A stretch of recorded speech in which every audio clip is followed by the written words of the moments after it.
My name is Don C. I'm an alcoholic. Hello, everybody. My sobriety date is August 10th, 1978. And I am from the Mohican Nation, and my Indian name is Tantanka Wambly. And it's just really an honor for me to be here, this evening. But before we do get going, there's one thing I was taught to do, and especially after I got sober for a while, and I went back and I talked to, our elders, and one of the things they said that I should do is to always smudge, and so just with your permission, it just takes a few seconds. I'd like to do that. For those of you who may be familiar with that, it's just a burning of the sage leaves. And the sage is a medicine plant that has for purification. And so it's put in a bowl, and then it starts to burn smoke. And it's in that smoke the medicine comes out, the purification medicine. And then what I will do the smudging with is this eagle's fan. This is from an eagle's wing that was given. And these are, in our cultures, very sacred. And when you allow the medicine to come on the wing, and as the medicine gathers on the wing, then like an eagle's wing will fly through the air, then it shoots that medicine across the whole place. And what it allows is everything to interconnect. And that's the way, and I see some of you know what this is. So this is good. And so that's the way I was taught to do that. Then also I'm going to place it on a red cloth here, because also it's in our tradition it says that whenever you are in the presence of an eagle feather, you're not supposed to lie. And I am an alcoholic, so I think I won't put that out there. I was sitting up here thinking I'm going to have that eagle feather on one side and Frank on the other one here, I think they call it a sandwich or something, So maybe I'll tell you my best Indian joke that I know. And then long time ago, there was this little Indian boy was in this boarding school up in the northern part. And he was attending this boarding school, and there was this teacher there that she was always watching for these little Indian kids that seemed to have it, They're superstars. And so she happened to notice this one little Indian kid, and he was pretty good, good in math and good in science, and he had like charisma. And she watched him. And finally she said, here's one of them. So she called him up in front of the room there, and she said, this little Indian boy, she said, she said, you're going to have the ability to go far.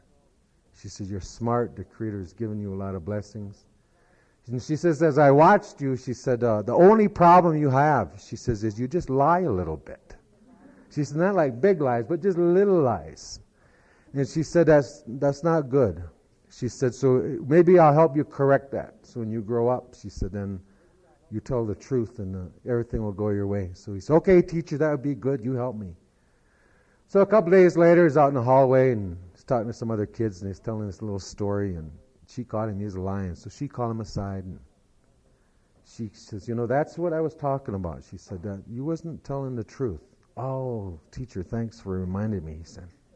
So a couple of days later, out in the playground, and she catches him lying again. She pulls him aside, coaches. And the weeks go on, he keeps lying, she keeps coaching. She tried psychology, 300 series, 400 series, 500 series, everything she knew. This little kid, he just wouldn't quit lying. And so finally, she called him up in front of her class on Friday night, and she said, sit down. Oh, he sat down. She said, that's it. I tried everything I know.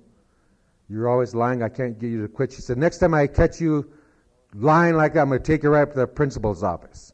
God, he stood up. He says, man, don't do that. Don't make me go up to see the man, No little kid likes to go up see the principal. He just begged, don't. He's all right.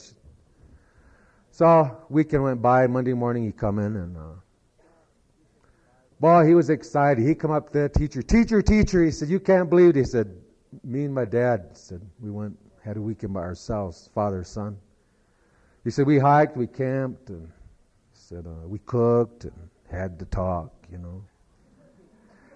said Sunday, he said we went down there by the lake, we was fishing. He said fished all day, only caught 2 fish. He said Dad caught one. He said I caught one. He said teacher, it was trout. He said those trout was 100 pounds apiece. God, teacher, that were this long. She said that's it. She grabbed him by the ear and down the hallway, right up to the principal's office. She took him in there and set him right in that chair.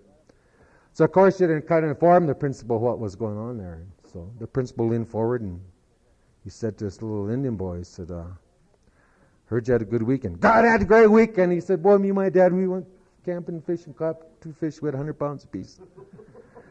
So the principal leaned back in the chair and he kind of put his fingers together like that. And he said, sometimes, he said, you do have to fight fire with fire. He said, psychology stuff don't work. So he leaned forward, he looked at that little Indian boy and he said, me and my wife went for the weekend camping. With man to woman talk, he said. We watching butterflies and birds, he said. Really had a marvelous time. Saturday night, he said, we cooked this big supper. Around the campfire, and he said, cleaned up everything. We sat in front of our tent, and he said, all of a sudden, this bushes moved on one side. So this big grizzly bear come running into camp. He said, walked around that fire really slow, was headed right towards me and my wife. And we sat there. He says, finally, we seen a bush move on the other side. Bush moved a little bit. He said, this little Chihuahua dog come running into camp. You see that Chihuahua dog? It looked at that bear, and he said, run right over that bear, jump right on that bear's back. He said, run up by his neck. He said, bit that bear in the neck. He said, that grizzly bear dropped down dead. Boy, a little boy looked at that principal, and a principal looked back at that little Indian boy, and they sat there looking at one another. Finally, little boy just stood up, and a big smile on his face, and he said, sir, he said, I'll have you know I'm the proud owner of that dog, and that's the second bear killed this month.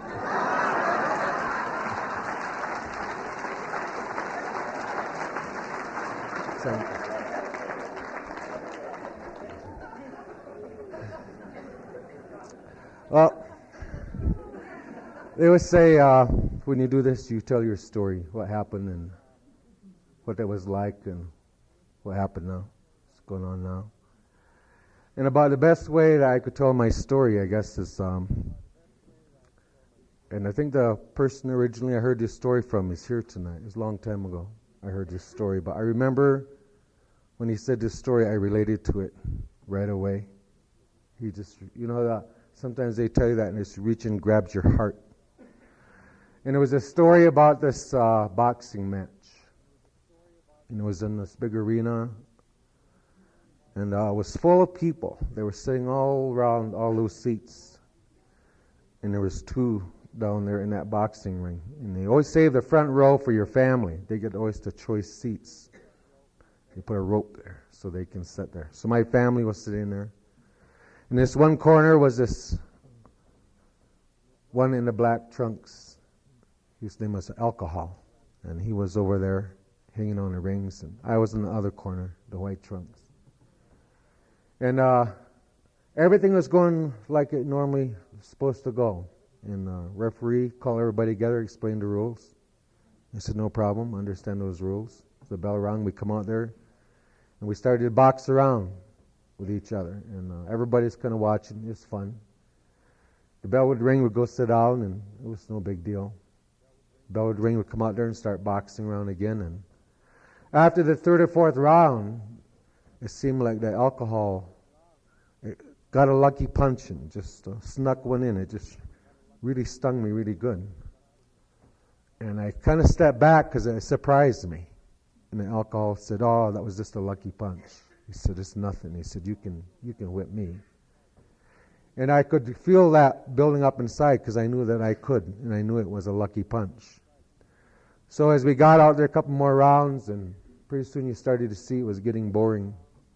people started leaving because it wasn't a good thing to watch. And as the rounds continued, the alcohol would start to sneak in more lucky punches. And each time it hit that lucky punch, I'd say, "Oh, is this a lucky punch? You can whip me." And I said, "I know I can. I know I can. I can do that," because I felt strong inside.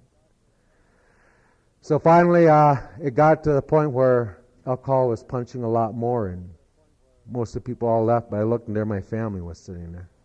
It was about the only ones left. And I was really focused on that alcohol, and the alcohol was smiling at me. And it was giving me that message, and it was, "You can whip me." Man, I knew I could because I was strong. Finally, we got a couple more rounds out there, and the alcohol put me on my knees. I got down there on my knees, and it wasn't playing the rules anymore. I started kicking, stomping, doing all this stuff. They ring the bell. I get back to the corner. And it kept telling me, "You can whip me." Finally, one of my sons come up, and they said, "Dad," they said, "let's go. We got to get out of here. You're not winning this thing." And I said, "Just one more round, man. Just one more round. You just watch." And I went back in there. And I give that alcohol my best shot. And this time it put me right on my stomach. And it wasn't playing the rules there either. It's kicking, stomping. Finally, I looked over, and my daughter come up, and she said, "Dad," she says, "we're going to go. We're leaving now because we can't take this. You come with us." And I looked at her and I said, "No, just one more round. I know I can do it." And so they left, and I went out there one more round. And this time I was on my hands and knees. I was on my stomach crawling. All I could see was the alcohol's tennis shoes. And all of a sudden I had that realization. I said, "I know the alcohol is lying. I can't whip him." And so I crawled out of that arena and I left. And it was very painful crawling out of there, and all those thoughts and all those things that you have, because you know that everything is gone. And I got out there and I started to get well. Now after maybe a month or so, I started thinking about the alcohol. And I said, "You know something? I think I know another way." So I thought about that for a while, and I went back into that arena. And I walked in there, swung those doors open. I told alcohol, "I'm back." And he said, "I know you would be." And I said, "I come here to whip your ass." And he said, "I know you can do it. And you come right up here." And I went up there. And I got up there, and this time it wasn't like rounds. The alcohol did the dirty punching right away. I immediately was down looking at his tennis shoes again.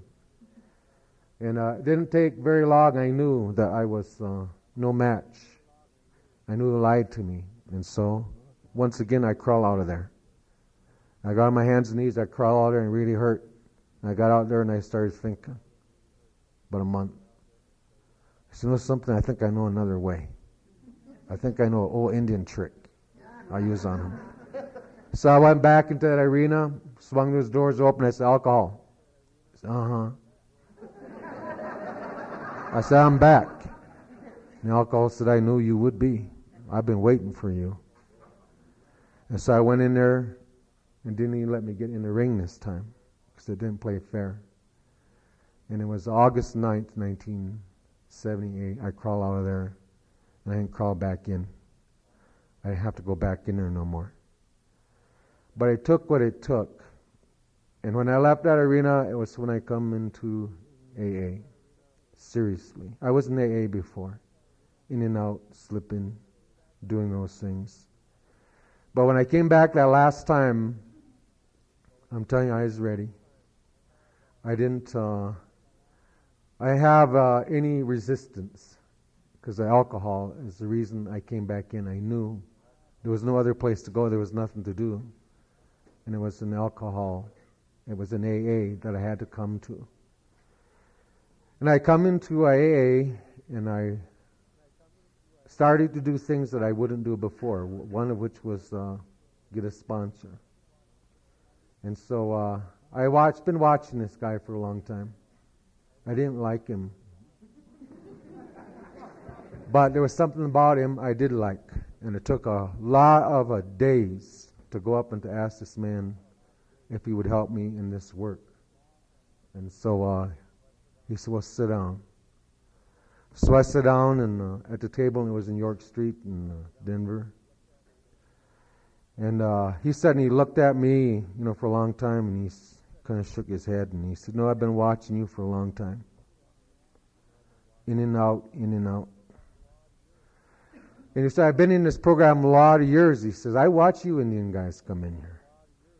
Hang out, leave, hang out, leave. He said, you guys just don't make it. Something's going on here, he said. You guys don't make it.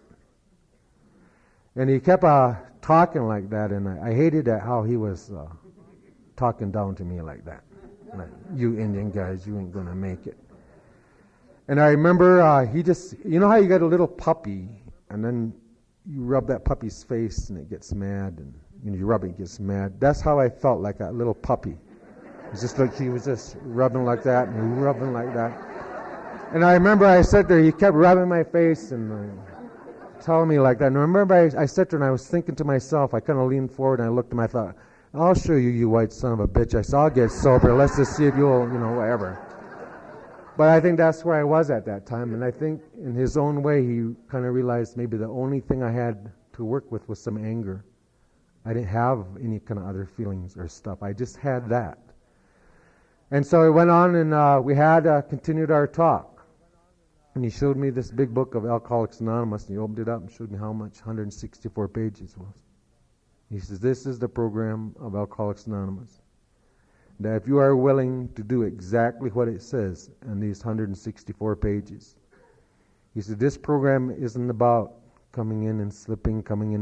What this program is about is never drinking again. That you will die sober. You will never have to drink again. And I'd never heard it said that way. I heard it say, whoever gets up the earliest is the most sober. I heard it said many ways, and that's, keep coming back and all that stuff. But he made no bones about it. What this program is about is staying sober, providing I was willing to do some things. Then went on to say some other things. He said, there is some things I'm not. He said, I'm not your taxi cab. He said, I ain't your banker. I ain't your motel. I ain't your daddy. Whatever. But anyway, he told me these things that he wasn't. But he says, I'll tell you some things that I will be. He said, one of those things, he said, I will be your friend. And he talked to me about the friendship. He says, nothing to do with you, what your decisions are. He says, I will decide to be your friend. Will you drink again or not? He said, that's one thing you can count on. I will be your friend. He said, the next thing you can count on is, he said, I'll share some experiences with you. He says, because I know about how to stay sober. And he said, you little brown son bitch, you don't know. He said, something I know that you don't know. And that's hope, because I know something you don't. And he went on to say, he says, and we work together because we both want to work together. We don't have to work together. Anything that you don't like, you just quit working with me. Anything I don't like, I'll quit working with you. But he said, we will work together because we choose to do that. And so then he sent me off with this big book, and he showed me these pages where there's 12 proposals are. And he said, I want you to go look at each of these 12 proposals. And you look at each one of them, and you ask two questions. One question you ask is, do I want to do this step? I was to read step one and say, do I want to do this? Then I was to ask the second question, that step, am I willing to go any length to do that step? And I had to go through all 12 of those proposals, answering those two questions. But see, I think what he was really doing, he set me up for later on. As I saw later on, it was a setup. Because I come back whining, he'd say, I thought you said you wanted to do this. Or I come back and I tell her, you said you was willing to go to any length. Didn't you change your mind? No, I didn't change my mind. You said you want to do it? I want to do it. Then what the hell are you calling me for? Go do it. But you see, but I got into that, and I started to look into these proposals. I looked at that big book, and the first time I saw that big book, it was the most boring book I ever saw in my whole life.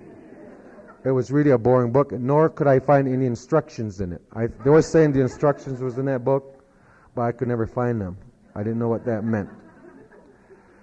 And so I got into that, and I started to understand about what it meant there's instructions in there. And I was told I had to read this many, many times. This first 43 pages has to do with step 1. Then I was shown on page 52, there's a paragraph. It was called a manageability paragraph. And I was to look at that paragraph. There's some statements in there. We were having trouble with personal relationships, and I was to turn that into a question. And I was to look at my personal relationships and my unmanageability in regards to those, and in emotional nature. And so I started to take a look at that, and I guess I had never thought about looking at it that way. It says we had to have a different point of view. And I got through that step 1, and I started to see there's some major stuff happening in my life. It was wrong, because by the time I got to Alcoholics Anonymous, it was gone. I had 3 children. I had to go through a divorce. I was thousands of dollars in debt. I was really messed up. And to come into a program and start to hear about sobriety, and it wasn't like I didn't have the removal of that.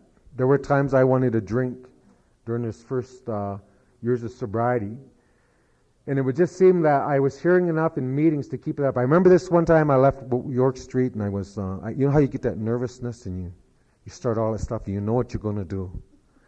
And I sat there in this meeting, and it was the stupidest meeting I ever heard, and no one was making any sense. I couldn't pray. I didn't want to call Frank, because you'd hear, well, you said you wanted to do it, and all this other crap. So I didn't want to talk to him. Finally, and I was so damn miserable, I just said, if this was sobriety's about, I want nothing to do with this crap. I said, I'm going to just go drink. So I got my car, and I was headed towards the Purple Turtle. It was a bar on. Some of you guys probably know what that is. But anyway, I was headed there. And I remember I was going down 8th Street, and Denver General was there. And I had heard somewhere in a meeting, somebody said something weird like, when all else fails, go work with another drunk. And I don't even know if I know what that meant for sure, but I turned into the Denver General. And I went up there, at a detox center then, and I went in there, and I recognized one of the people who worked there was, I recognized her from the program. Well, I didn't know even what to tell her. I'm standing there just trying to figure out what to say, but she had been around long enough. She says, I bet you need to talk to a drunk. And I said, yeah. So she put me in this room with this, I think he was a Mexican guy. He couldn't speak English. I couldn't speak Mexican. He was all bandaged up. So I'm talking to him, and he's, probably trying to tell me to get the hell out of there. I don't know exactly what he was saying. But the point of it is I sat in there, and I looked at him, and when I left, I didn't feel holy. I only felt different. But different enough, I got my car. I didn't go there, and I went back home. And so whenever I found out, whenever that would happen, if I could get to Denver General, and this is about the first 6 months, I walk in there, and she'd say, room 5. And I would go in there. And that really was true, because I didn't even know it said that in the big book, but it did. But when that thing sets in, I now understand what that is. And so that was really helpful, for me to do that. And then I was taught how to go to that chapter, We Agnostics, for step 2. And I went into that. And I found out how to look in those 9 areas. Looking at the possibility or that hope that step 2 gives. And I was to look in those same 9 areas: personal relationships, emotional nature, which today I call creating a vision, as a picture of moving towards something. And I like the way that word step is worded, is that talks about you came to believe. And what I understand very early about this step, it didn't mean you had to believe it. You had to mean, like, would you be willing to believe that this power exists? Would you be kind of willing to possibly believe that maybe this power would exist? Would you be doubtingly willing to kind of believe that maybe that this power does exist? And I was taught any of those was enough. Well, every little bit you can hang on to, and I didn't have that much to hang on to, and I come in and I took that step. And so then I was taught where to look for the instructions for step 3. And I remember going through that step 3. One thing that I really was grateful for, whoever it was that added those words, God, as you understand him. Because the time I come in, I was raised from mission schools and a lot of different beliefs I had about God. But I remember this one particular time. I come from a family of 7. I remember my brother was killed. This is when we were all still drinking. And he was killed, and I waited for them to cover his grave, and I waited there. And when they left, I stood on his grave, and I looked up, and I told God to go fuck himself. I said, I'll never ask you for nothing. And I didn't. I never prayed. I never said anything. Because I felt that a God that did something like that wouldn't. And so I had some funny concepts. I had this blockage in some things about this. But thanks to you, and when I first came in, the year that I was slipping, what I call that power, I heard you could call him a doorknob, and I could hear I wasn't right in that spot to call him a doorknob. But I was in a spot where I made a decision initially to call this power Charlie. And the reason I call it Charlie was this guy I met in college when I was there. I really liked him. He really was respectful to me, and so I just kind of picked that name. And so when it came time to do this third step, I went over to this sponsor's place, and we got there, and he talked to me about that third step. All those things that to understand about self-will run right, and running on self-propulsion, and being the actor, and we went through that almost line by line like it was an instruction. And that was a question in that part of the big book. I was to answer that question. And I remember when we got done with that, then I didn't know about how you took a third step or nothing, but we got down on our knees, me and this man. And we had that big book, and I was taught then he would read that third step prayer, and then I would read that third step prayer. And I remember that's what we did. We got on our knees, and we read that third step prayer. And there was something happened there. I did not sure I knew what it was, but what I knew what it was a cat. There was a cat there. And cats and I always had an understanding. I don't like them, they don't like me. You stay away, I stay away from you. But that cat came to me. And I could feel there was something that went on there that night. Then I said, when we got done, I said, what next? He reached behind his chair and he pulled out a legal tablet, a ruler. And by the time I was done there, I was starting to write inventory. And I wrote the inventory. And I was taught to write that in the column inventory. And so I wrote my inventory, and I did the resentment inventory, fear inventory, and sex inventory. And I also was told that you had to tell all. You had to tell everything. And there was quite a few things that I had done. I just assumed that I not tell them. And I put them under the category of the dark crannies. So I wrote the dark crannies on a separate sheet of paper. I didn't put them exactly in with the inventory. And when it came I carried that in my pocket. And when it came time for that fifth step, I knew this day came that feelings start to sit in, and I knew this was going to happen. I was either going to fifth step or drink. And I didn't want to do that fifth step. So I called the sponsor. He wasn't there. I couldn't get hold of him. I called another guy. Couldn't get hold of him. Called another guy. And I didn't know how to ask him. I didn't know him really well. But finally, I was kind of stumbling with my words, and he said, do you need a fifth step? And I said, yeah. I said, I really need to. So I went over to his place, and I read that document. And I read the resentment inventory, fear inventory, and the sex inventory. And he was very, very helpful in helping me see some things that I didn't see. But when we got done, he says, well, have you told everything? Do you have it all? And I remember sitting there, and one part of me was saying, tell him yeah and get out. And the other thing, I had heard enough in the program that I knew you had to tell all. But I had things in there was legal issues, sexual issues, and there were some things there I didn't want anyone to know that I did those things. And while he's making the next pot of coffee, he was telling me some things about his story. And he got into some pretty juicy stuff, about what he did. And I remember sitting there thinking, where I was at the time, I thought, he told me some juicy stuff, so I thought, okay, son of a bitch, I got it now, because if you tell on me, I'll tell on you. And that's just kind of what I was thinking about. But I didn't know that we was in whole different spaces. He had freedom, and I didn't. And he was doing it from freedom, and I was doing it from fear.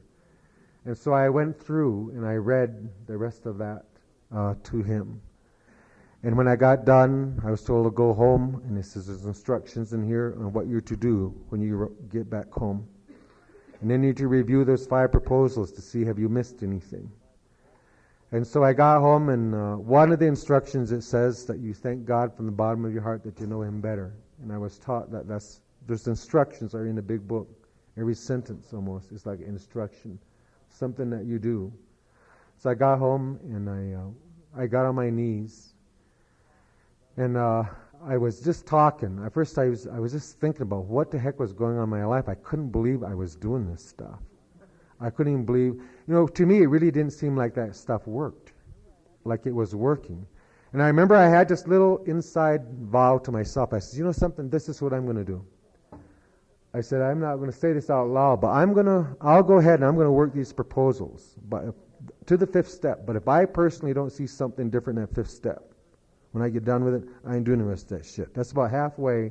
So I thought, I'm going to try that, and if I don't see something, because I didn't want to go around people saying, you got a light in your eyes, and I had no light in nothing. I was miserable. It wasn't like that for me. But I remember when I stood there in my apartment, and all of a sudden I started to have this feeling. There was something that was going on inside of me. And so I was sitting there and I was talking to Charlie about that. And all of a sudden I found myself praying, and I started to use the word God. And I wasn't using Charlie anymore. And I found that this was happening almost like automatically. Then I looked at those promises in the 5th step. And I started to sense that there was something, I could feel that nearness of the Creator. Just like it said, I could feel that. And some of that stuff that I had, that guilt and that shame and stuff, I could tell it was gone. There was something happened inside, a certain freedom. You see that happened in that. Then out of that, I got my list of character defects. And then I was taught on how to become willing to have the Creator remove those defects of character. And I remember it was sort of like I had to tell us, sometimes I have to hear stories. I don't know, maybe that's the way I was raised or something, to understand something. But he told me that step 6 and 7 is so simple but so difficult to do. But I heard this guy tell a story one time. He said, supposing that you have this stove, and what you're going to do is bake this cake. So you get this pan, and you put all that flour and sugar, and you stir it up. You get the oven to 350. Now what you want to do is bake that cake. You said you got to open up the door, you got to take that cake, and you got to stick it in the oven. Then close the oven door, and allow that stove to bake that cake.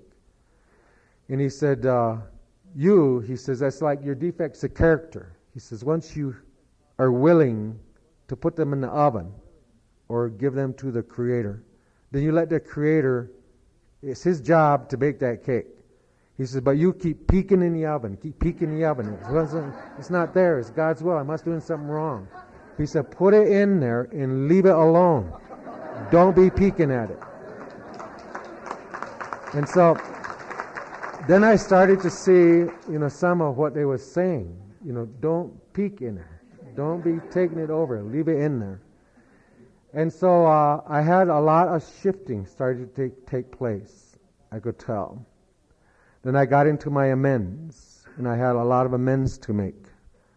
And the first pass through, and once in a while, even yet today, I didn't do my amends right. I didn't listen a lot to amends on how to make them. I read the instructions, but I was in a hurry. So I made my amends in 3 columns, light amends, medium amends, and hard amends. I put it in 3 columns. So I chose some light amends, and I went out there and did 3 of those, and it was really cool, and it went really fine. So I said, this is really cool. You just go there and you tell them this stuff, and it went really good, and they were hugging me and everything else and happy for me. So I went to the next column, and I chose another amend. So I went out there, and this amend that I made, what I did is I had just written some things to make sure I said it. And so I went to this person and I read this document and I made the amends, and they turned to me and they said, "Are you done?" And I said, "Well, yeah." And they said, "Well, you didn't cover half the shit that you did." And I said, "Well, look, I'm in this program and I'm writing these amends, and this is how I see the amends." And we got in a big fight. And so I had to go back and make amends, for making amends. And those are tough ones to go back and, the second time. But one of the things that I was taught, it was very adamant about making these amends in person and making them very thoroughly. And eventually I was taught to write them out. And I found out today I still need to write my amends out. Because if something goes wrong, I can change my mind or lighten it up a little bit or leave something out, This way I know if I write it, then I know my intent when I go there to do that.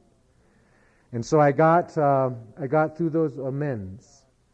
One amend I kept in an envelope I just made that amend. I didn't know where this person was. And by one of these accidents, I was up in Michigan here just about 6 months ago, walking around a parking lot, and this person's hollering at me. And I didn't even know this person. We both got so darn old we didn't hardly recognize one another, but they recognized me.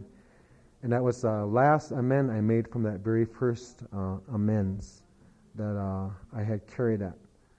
And that was really a very powerful amends. Then I got into steps 10 and 11, those maintenance steps. And it took a while to find out the power about those steps. And I was taught by this initial man that took me through the steps that what this stuff is about power. It's about power now, and you can't mess with it. That you mess with it, you get hurt. And I have messed with it, and I have gotten hurt by doing that. And so then I was taught also to go through those steps every year, to go back through them again, and go back through them again. And one of the primary reasons I was told that the ego always works right on where you have your shit together, right? Where you think you're cute and you're sweet and you're hot and you're spiritual and you're doing. And I find that this is true. Right where you think you're so cool, that's where it breaks. And I find each time through that work, I don't believe, like I have already gone through a set of steps. I said, I'm going to write how it's going to come out, thinking, and it didn't come out that way. And it never does. And there's the magic there. So I started going through those steps. And I remember when I was 4 years sober, I was going through this work, and would have been a period of about 30 days or so. I remember I went crazy. I just went like nuts. I couldn't pray. I hated meetings. I didn't want to read a big book. Everything was stupid. I was not getting along with people, starting to get in trouble at work, people getting on my nerves. I was judgmental, wanted to run, thinking about leaving. And so I went up to Denver, outside of Denver, and I talked to this Indian elder.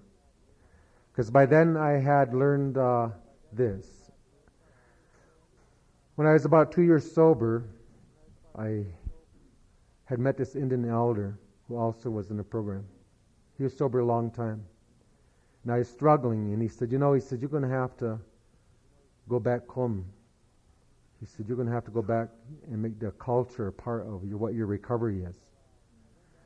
And so I went back home, and I started doing some things around the spiritual way, the old way. I remember I went back home, I was really ashamed to go back there because I wasn't raised to do the things that I was doing, that I had done. But I got back there, and the elders was very happy to see me. And so I took them these 12 proposals one time. This was during the time I was working with Frank, but he had me do this inventory about being Indian, because he says that being Indian will get you drunk. And I didn't know what the hell he meant. But I found out what he meant when I went through that. And that was one of the strongest inventory, because I had all these beliefs about Indians and prejudice and white. I had all these darn beliefs about that, and they weren't bothering me. But he saw that if I kept that up, that eventually I would be in trouble. So I went back and I took these proposals to the elders, and I said, this is a program of recovery. that I'm in. And I said, I'm trying to blend this, get things together. What do I do? So they said, I want to ask you about these proposals. So they went and they asked me about everything. And I explained each one of them as I could. And what they said, that's not a separate way. That's the same way that we do it. That's just in our culture. They said the only thing that we would do different, they said put them in a circle. Because we always think everything's in a circle. So they said you put steps 1, 2, 3 in the east, like the sun. And that's the direction about finding God or the Creator or the higher power. Put steps 4, 5, 6 in the south. And that's that direction about finding yourself, the inventory steps. Put 7, 8, 9 in the west. That's the sunset direction, the forgiveness, the letting go. That's the direction about finding your relatives, establishing your relationships with others. And 10, 11, 12 in the north. And they said in that north, that's the direction of the elders. Then that wisdom, it can come for you. And so I started to work the steps that way. Then they started to show me that every step had a ceremony.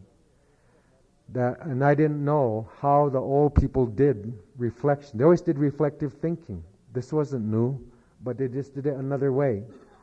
And he said that before you go to through a set of steps, they said, go out there, take your drum, sing 4 songs.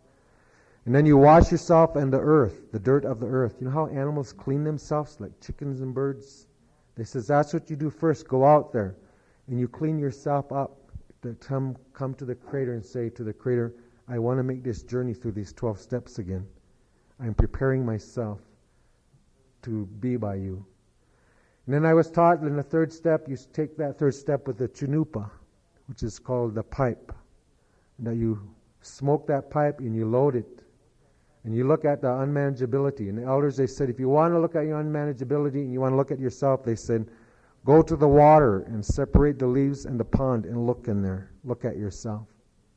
You look in there to see what that reflection. And that's how they were taught to do it. They said, go look in the water. Look at your own self. And so I learned to take that 3rd step with a chunupa.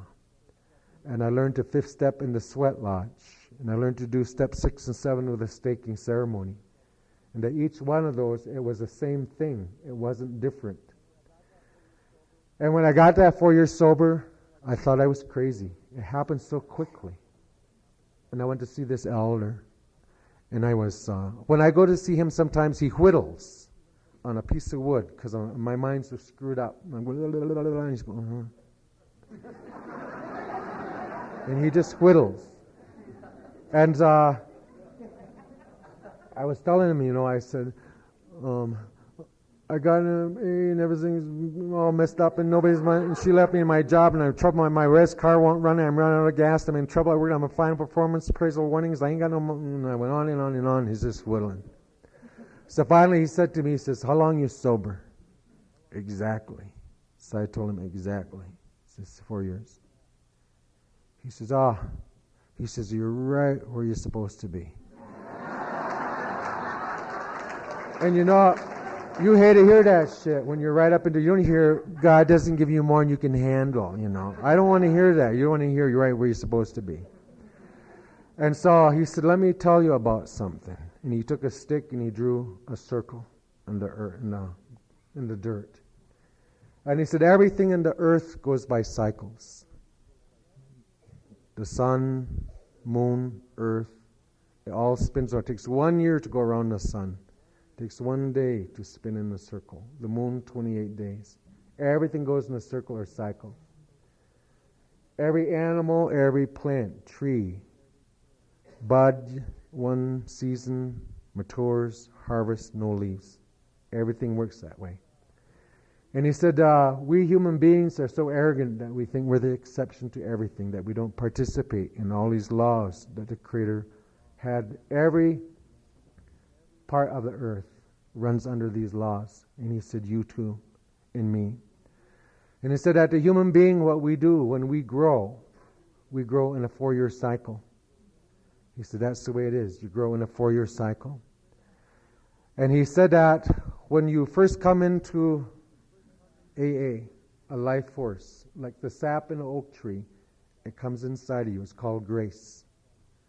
And that Remember, I like that when they say about grace, because I was told very early about grace in terms how I could understand it.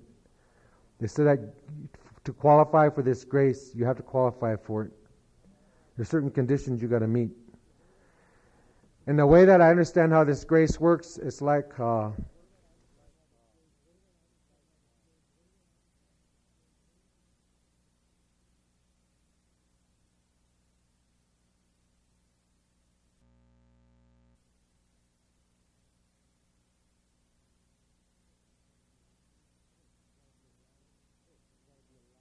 cheating, no good, adultering, son of a drinking, and that there's a big list of these qualifications. If you have 3 or more, you qualify for the grace. Then it's just given to you. And then how that works when you qualify, the Creator has a cupboard that has these little grace clouds in it, and He sees you over there qualifying, and He reaches in and He grabs one of these clouds and He sails it through the air. And when it sails through the air, He times it so it stops over you. And that's that life force that you come in there. And you don't know what the hell's going on, and you lie and you cheat, you don't straighten up your act, but that life force helps you get through that point. It gets you in that place. And He said that that's what happens. Then He said your first year in the program, you're going to be like a tree that buds. At first you don't see nothing, just like an oak tree be standing out there. Don't know what the hell is going on, but that life force is getting you ready. Then pretty soon you start to see those little buds coming on your branches. You start to see yourself different. You start to get responsible a little bit. You start to find yourself doing some things, showing up on time. Then the second year of sobriety, He said, what you see is a maturing takes place. So how a bud would unfold, then pretty soon certain stability comes in the second year. Then, just like an oak tree, those leaves unfold, it takes a certain shape. Then the oak tree thinks it's not going to get any better than this, and it comes into the season of the fall, the third year. Then it comes to the fall, all of a sudden that oak tree goes from green to yellow, harvest fruits and nuts, and it's like you're in a groove. It's like you can do no wrong. Boy, it just works. Not that you don't get flat tires, you do, but right in front of the gas station. Right? And you got a lot of faith because God is just doing everything that you want. It's just it's so cool, that third year of sobriety. That's where I was. But then what happens is the oak tree standing out there, this comes into the fourth year, the fourth cycle. And the temperature changes a little bit, gust of wind comes along, blows a few of the leaves away. First that oak tree is saying, no deal, no big deal, lose a few, got a lot of them. A week or so later, temperature changes a little bit, about a fourth of the leaves go away. And the oak tree is still trying to be positive. So I thought, well, the Lord giveth and the Lord taketh, I can still handle it. Like a lot of leaves left. A couple days later, temperature changes, gust of wind comes by, and about 7/8 of the leaves go away. And the oak tree standing out there, and it's thinking, well, I'll do my 11th step better, and I'll do my 10th step, and I'm not being prompt, and maybe a little mini 10-step inventory would be in order here. But it's going to work. But inside, that oak tree is thinking, shit.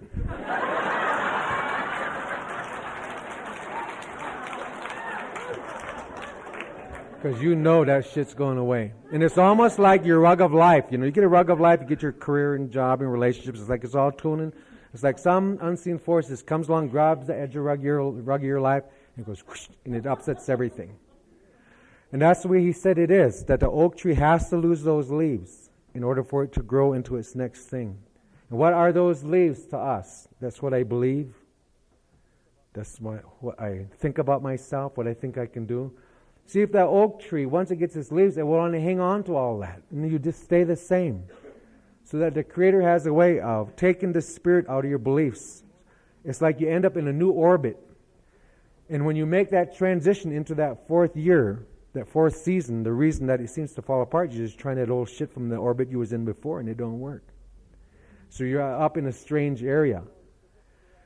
And so He said, this is what you do. You work that first set of steps, most of us work the set of steps to get something. He said that fourth year, you got to work that set of steps to give it up. He said you make an altar and you put everything on that altar. You put your steps. You put the big book. You put AA. You put your sponsor. You put your relationship. Everything goes on there. Because you get little pocket gods, and you don't know it. Happens so subtly. You get in trouble. Oh, I run to my sponsor. My sponsor saved my ass. No, he won't. That sponsor gets you drunk, right?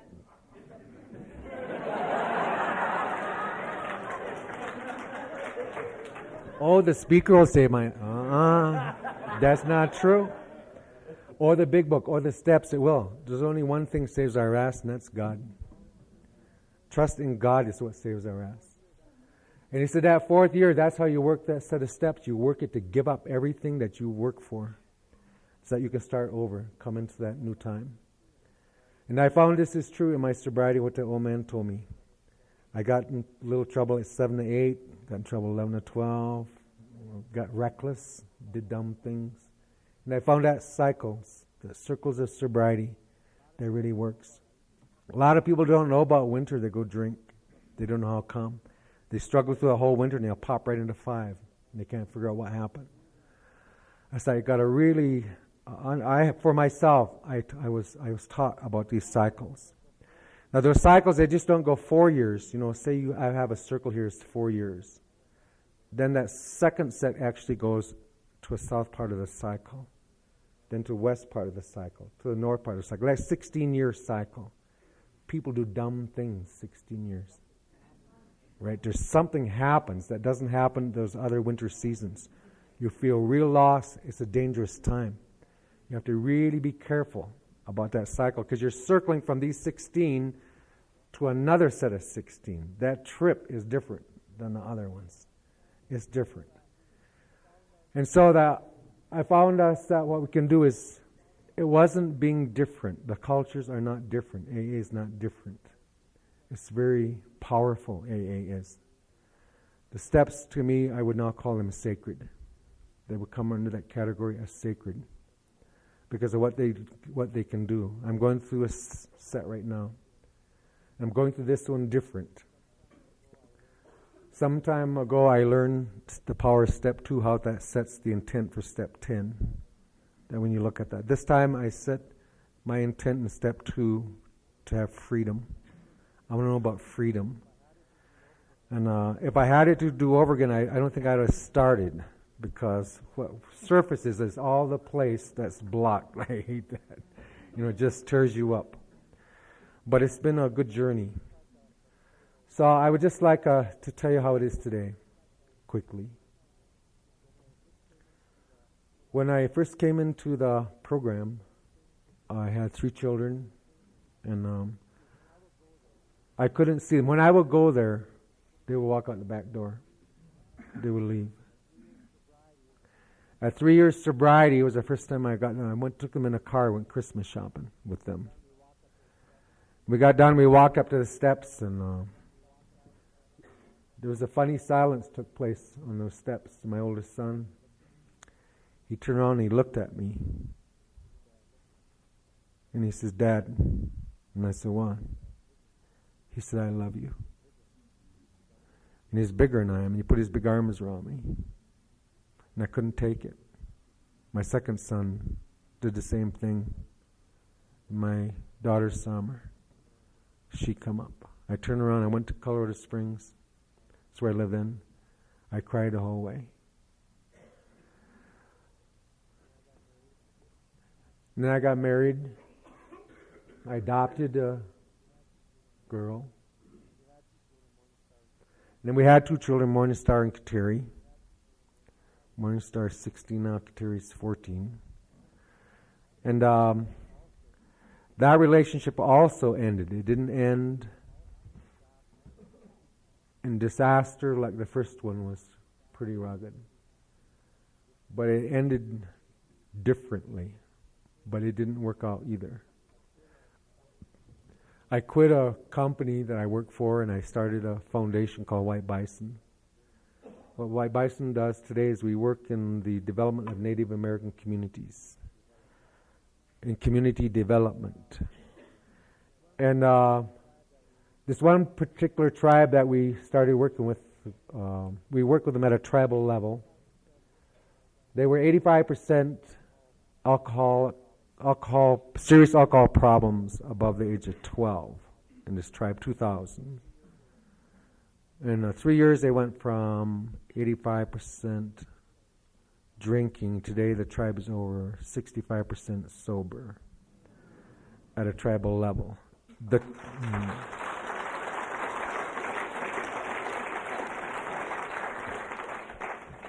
This is how it works. Is we go to the community and we ask them if they want to get well and if they're willing to go to any length. Then we have these series of workshops where we have them look at what they're powerless over and where their unmanageability is at a community level. And when they get that done, we do a community step 2. And we have them create a vision of what would it be like if we were well. And then we hold a big ceremony and we bring the spiritual people together in the pipes and all that. And we turn the community will over to the care of the Creator. A community has a will just like an individual has a will.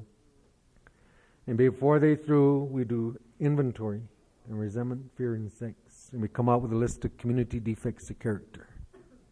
Jealousy, backstabbing. And then we go into a process of making amends. Does this sound familiar? And it works. Because it is a spiritual process given to us by the Creator. And we're in another community doing the same. This process that the Creator gave us, these steps of AA, is very sacred. I never ever thought that I would be doing what I was doing today. I would be where I am today, and it hasn't been perfect by any means.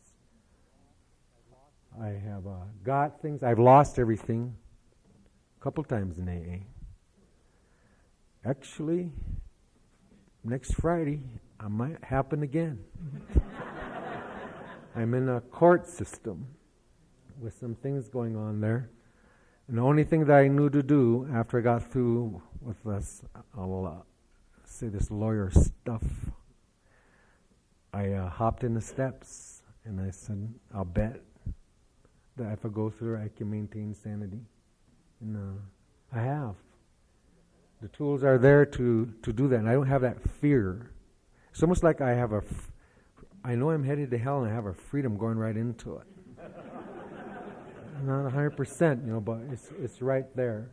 I should be panicking, but I'm not. And it's nice that I don't have to do that. And so I have good relationships with my children. It's that one daughter. We have to work on some stuff there. We're doing that. I currently am in probably the most healthy relationship that I've ever been in. Healthy relationship means you work through conflicts positively. You don't do that. And that's been going on for coming up on a year. And it's really good. She's sitting right there. Her name is Gail. Gail, stand up.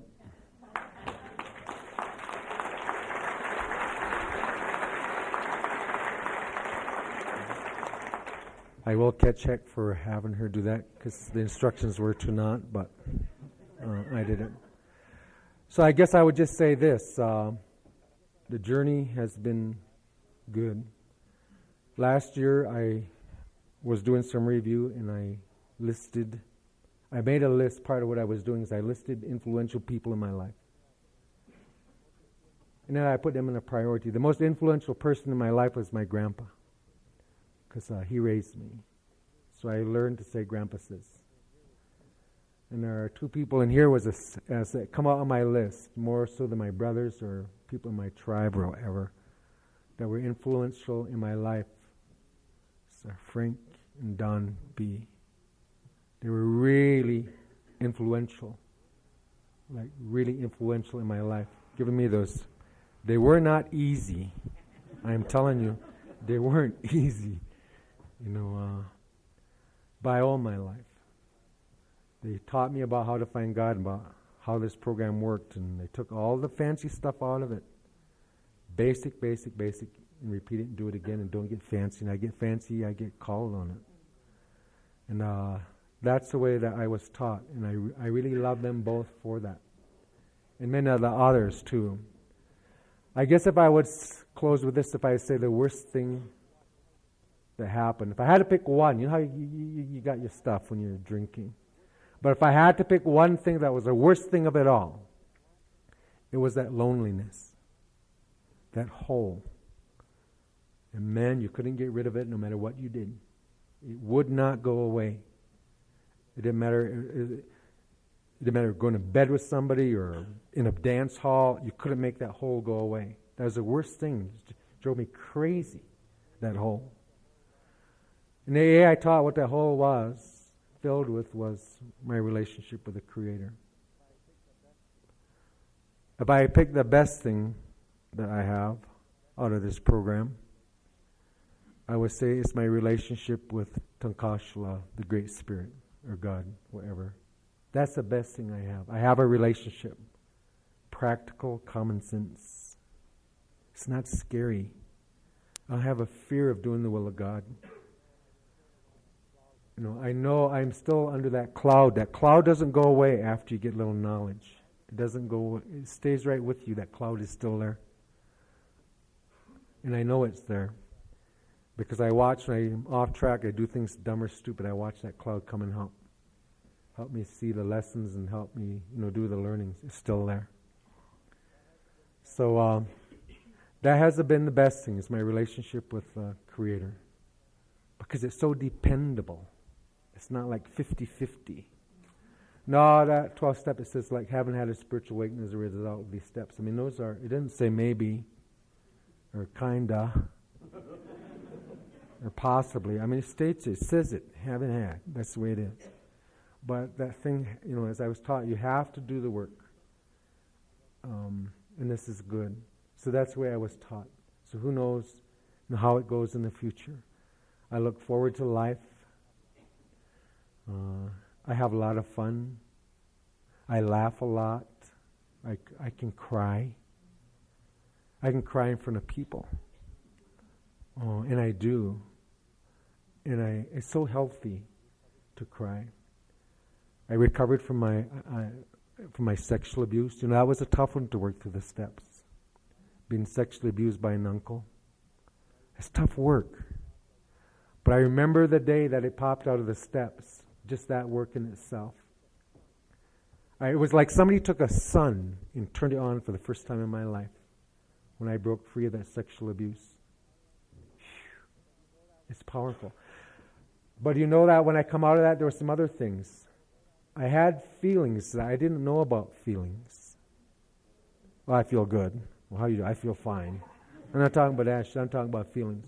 And when I got out of that sexual abuse that time, I had feelings. I didn't know what they were. I didn't know the name. I didn't know what it felt like.